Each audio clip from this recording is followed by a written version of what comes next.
So this is going to be the first video in a sort of series where I talk about the things that I've been watching on the Criterion channel. It's been a little over a month since I've somewhat consistently been watching things on the channel. It's been about a month and a half maybe since the channel officially launched. I have a notebook here of the things I've been watching. I've been writing them down, and I looked back on my letterbox to see what I had watched first. And so I'll just keep up with this, and I'm probably not going to be able to fit everything in one video right now, but obviously this is going to be an ongoing thing, so this will end up being, again, like a series, not really like parts, but a series. So I'll just get right into it, and the very first thing that I watched was Grey Gardens from 1975, directed by Albert and David Maysles. This I technically didn't finish for a while because I had already seen it, and I probably shouldn't have been watching something in the first place. Like, this was before my school term ended in late April, and I was doing something that my attention was already being taken away from my schoolwork, so I was like, I could be listening to something, I could be watching something, and so I put on Grey Gardens, but I turned it off as soon as I was done doing whatever it was that I was doing at the same time, and so it took me like a few sessions, I guess, to finish Grey Gardens, even though I had already seen it before, and that's like really weird for me because most of the time I'll watch a movie in completion, unless I like start it too late and then I end up getting too tired to like continue watching, especially if it has subtitles, which is not the case for Grey Gardens because it's an American documentary and therefore in English. It was kind of weird to watch it split up, but I actually think it didn't make it like more enjoyable, but it extended the period of me enjoying it because it's one of my favorite titles on the collection, which I talked about a little bit in my like videos of my top 20 favorite films on the Criterion collection, which I'll link in the description if you haven't checked that out. And rewatching it once the Criterion channel launched because it's not a title that I physically own. Just like Set in Stone, that it is one of my favorite titles on the collection.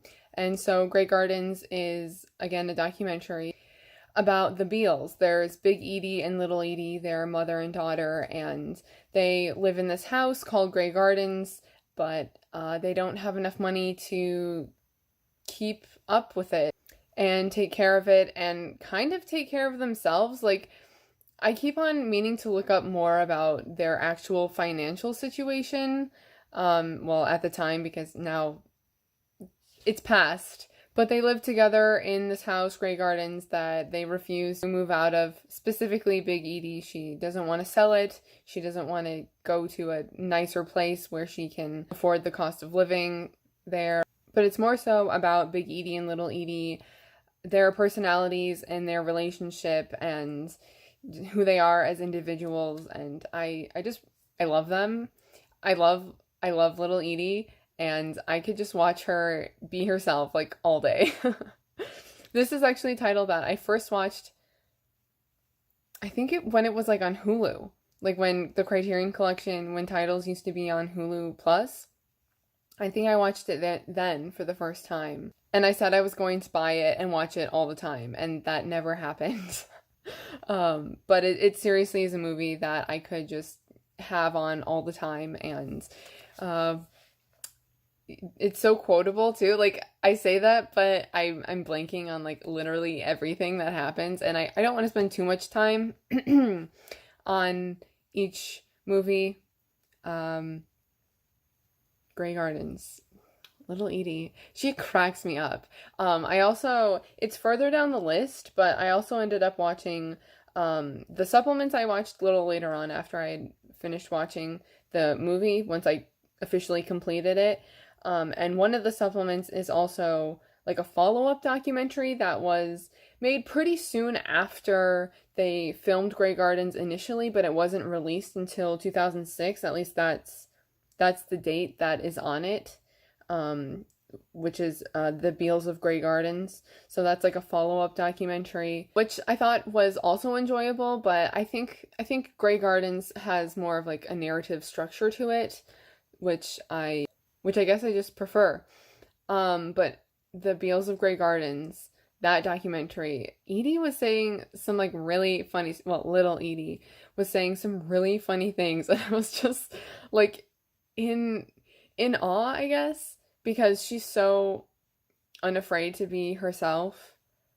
And I mean, I think they really understand that people could have seen them in a certain way and looked down on them when Grey Gardens was first released. But I'm really glad that it seems like most people like them and appreciate them and don't make fun of them like it could be so easy to do, which I also got a lot of through the other supplements, specifically the audio commentary track recorded in 2001 with, I have to look at it again. Commentary by Albert Maysles and co-directors Ellen Hovd and Muffy Meyer, and producer Susan Fromke, recorded in 2001. You can just tell that they really respect and like Big Edie and Little Edie, and that they are passionate about their documentary from the standpoint of just getting to know them as people and not framing the documentary narrative in a certain way and making like victims or good guys or bad guys out of the situations that came up in the Beals' lives when, in the past. I can feel myself like struggling to figure out the exact way of phrasing things, so sorry if there's a lot of cuts. Okay, but I'm going to move on to the next film, which was Bicycle Thieves from 1948, directed by Vittorio de Sica. Sorry if I'm mispronouncing that. And this is a film that I liked but didn't love. I wasn't like disappointed in it or anything. It just was a little underwhelming. This is a title to me that gets pointed out a lot as, I don't know, I think there are certain titles on the collection that people will mention a lot, and this is one of those that I see often. And so Bicycle Thieves is part of the Italian neorealism like movement of cinema. So the people who play the characters aren't really actors, they are just everyday people, which I definitely do think adds to the film, but I haven't watched the supplements yet, which I think will really heighten my appreciation and respect of the film. So I'm looking forward to watching those. So Bicycle Thieves is about a man who receives a job, but in order to officially get the job, he has to have a bike, which he recently had put up on like at a pawn shop or something like that, and then he buys it back, but then when he goes to the job, his bike gets stolen, and the rest of the film is really just about him and his son and a few other characters that come along, helping him to find his bike and get his bike back that was stolen. And I'm going to go into like a little bit of detail here, so if you haven't seen the film or like don't want any specific information about certain scenes, especially the end, skip ahead a little bit. If I remember, I'll leave maybe like timestamps when I talk about each film so that you can click on those in the description. But there are two scenes in the film that really stood out to me that I don't know, just now when I think of Bicycle Thieves, these are the two scenes that come to mind. The first one is when, I can't remember any of the characters' names, I'm so sorry, but the main character is walking along the river, and suddenly a bunch of people are yelling about a boy drowning in the river, and his son is like 9 years old, and so his son's not there walking with him, and you're thinking, oh no, his son is drowning in the river. And so, the main character like realizes that his son's not with him, and so he runs to where all the people are gathered to try to help the boy from drowning, and it doesn't end up being his son, but then there's just like this shot of like, if this is the frame here, the main character is like looking forward and seeing that the boy is not his, And then behind him there's a bunch of stairs, and his son just kind of like walks and sits on one of the top steps, and it's just like you were like holding your breath, and then you like let it out because you just relieved that it wasn't his son. And then he like looks back and sees that his son is sitting there, and like runs up to him, and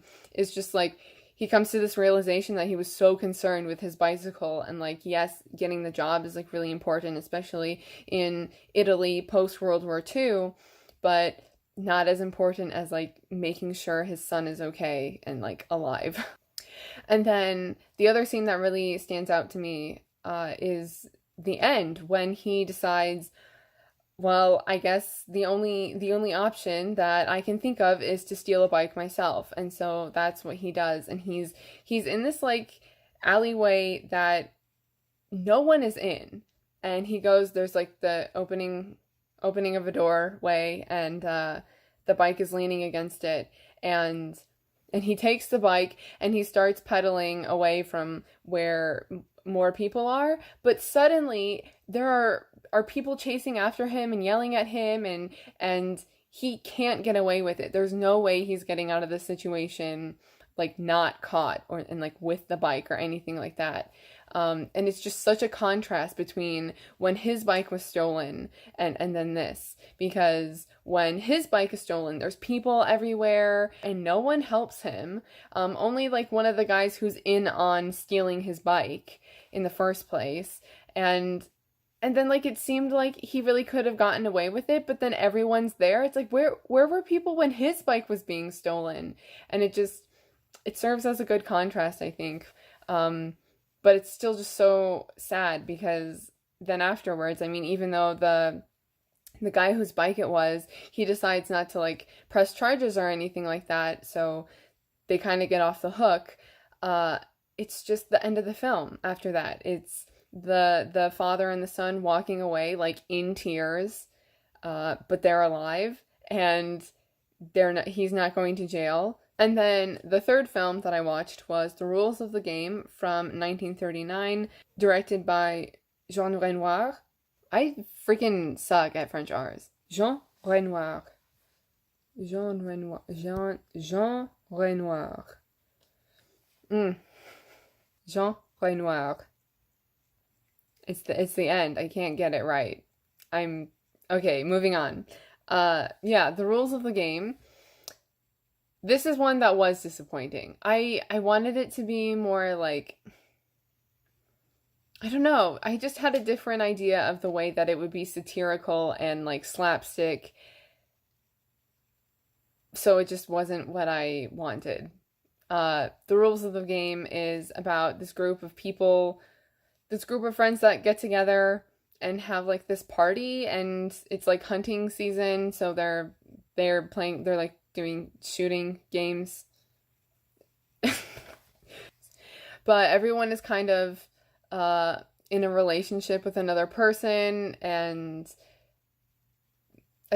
there's like hijinks and things like that. I don't know, I was just disappointed with this. And this is one that I haven't watched the supplements for, so I think learning more about the making of the film and the way other people like feel about it will help me to obviously appreciate the film more. But hopefully my liking will go up also. How much I like the film will increase upon getting to know why other people like it so much and why people view it as an important film. So unfortunately I don't have much to say about this one, but I'm not gonna like ramble on about a film that I just thought was like okay. Yeah. Also, if you've seen any of these, of course, I would like to know what you think of them, or whether or not you've seen them. Things like that. Leave a comment. And then I watched the Three Colors Trilogy, which is blue from 1993, white from 1994, and red also from 1994, and this is directed by Krzysztof Kieslowski.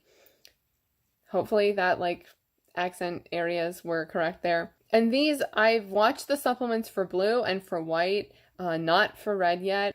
Blue is about a woman who ends up being in a car crash, and her husband and daughter ended up dying in the car crash, but she survives, and it's her moving on. And as much as moving on seems to me like a harsh thing to say. She kind of seems harsh about it. I'm so sorry. I don't remember like any character names from any of these movies. The main character is played by Juliette Binoche, who I feel like just with this character has a bit of coldness to her. She's not really dwelling on things. She's getting past it and moving on. But there are other things that are a part of her life. Music, her husband was a composer, and so music, and then another person that they worked with in the music industry. Those are a couple of things that are still like hanging on to her as she wants to move on.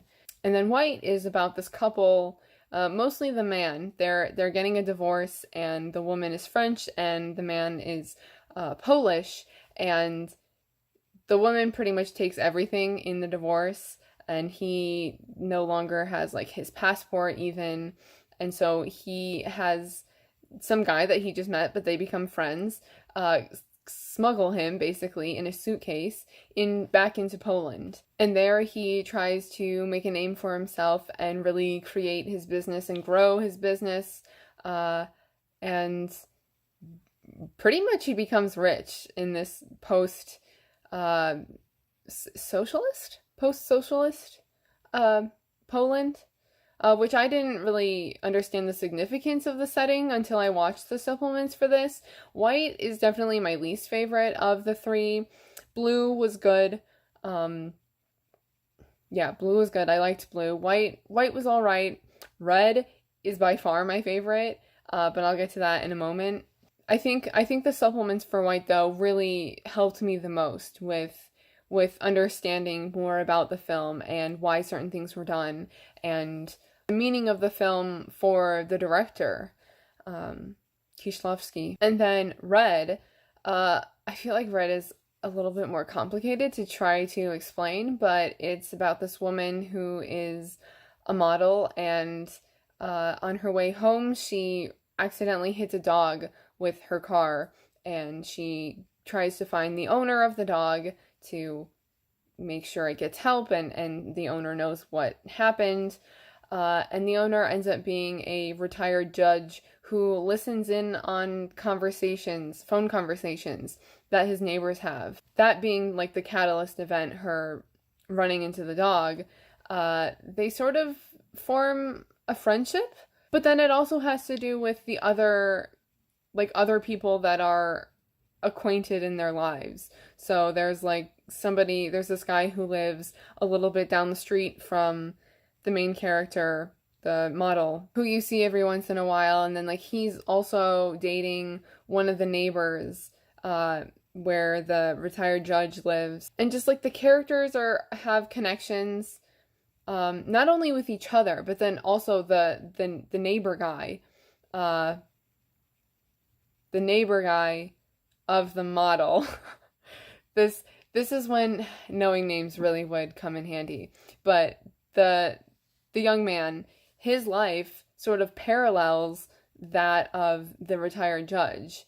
And there are certain moments, there's like stories that the judge tells the main character about, and then it happens to be something else that also happened that we saw with the young man. And I don't know, I'm just like a sucker for those kind of connections with characters and with like certain storylines, parallels and things like that.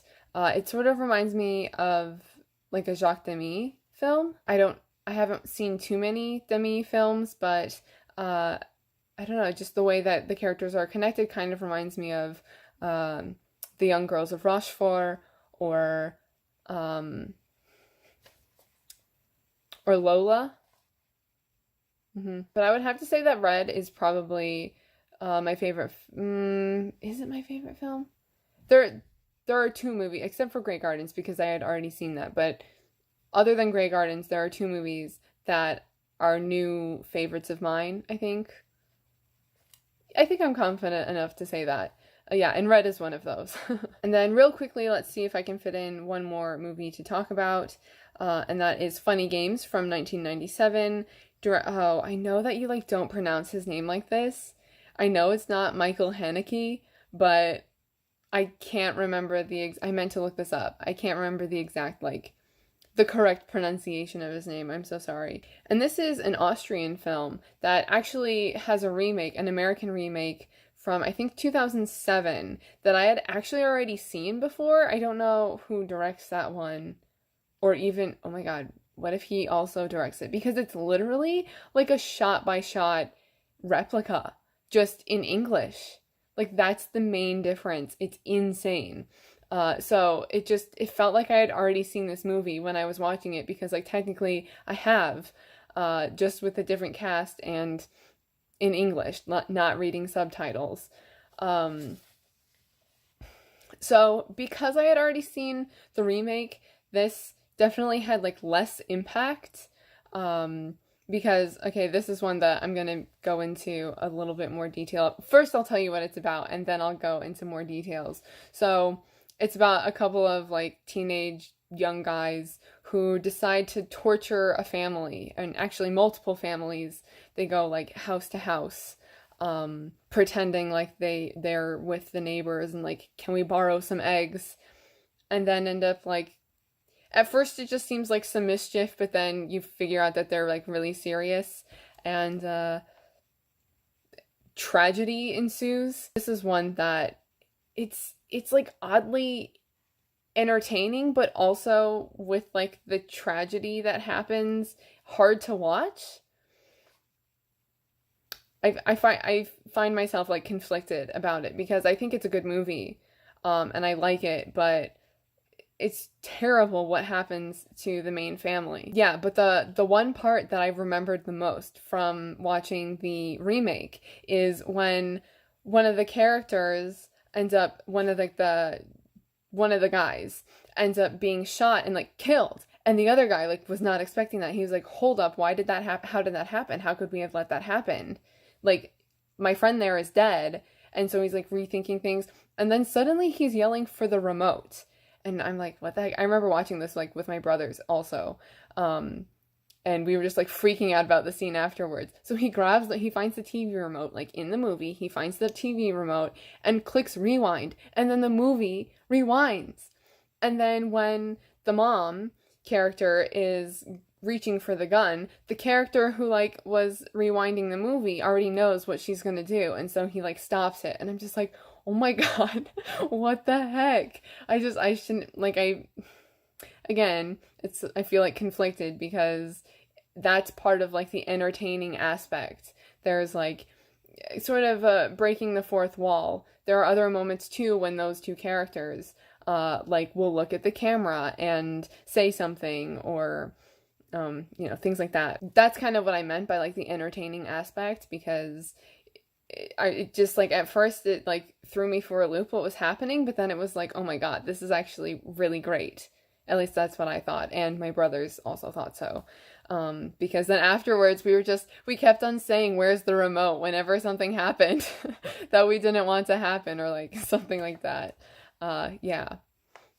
And that one, Funny Games doesn't have any supplements with it. There are, I don't know, I guess 50-50 what I've looked at on the Criterion channel. There are a lot of titles that have a bunch of supplements available, but then there are others that it's just the movie that's available to watch and there's no supplements. Yeah.